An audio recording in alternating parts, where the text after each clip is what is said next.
लंबे बारिश से दुविधा में अगरतला शहर। हालांकि इस बार बारिश में राज्य की जनता ने राहत की सांस ली, लेकिन राजधानी अगरतला में इस समय बारिश के कारण यातायात बाधित हो गया है। एक टॉमटम चालक ने कहा, কোনো দিকে যাওয়া যাচ্ছে না জলে, তার জন্য আমি তো টমটম চালক, তো জলের জন্য কোনো দিকে যেতে পারছি না। তার জন্য এদিকে একটু উঁচু আছে, তার জন্য গাড়িটা এদিকে থামিয়ে এদিকে দাঁড়ালাম।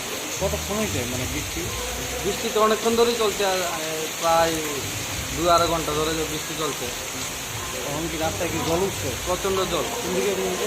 ওরেন চৌমনি, এদিক দিয়ে আপনার রবীন্দ্রভবন রোড, এদিক দিয়ে আপনার বিজয়গত্তা চৌমনি, ওদিক দিয়েও জল আছে।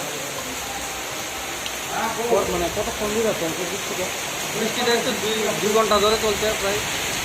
অতটা আপনাদের অসুবিধা হচ্ছে? খুব অসুবিধা হচ্ছে, কোনো দিকে বাড়িতেও যেতে পারছি না এখন বৃষ্টির জন্য।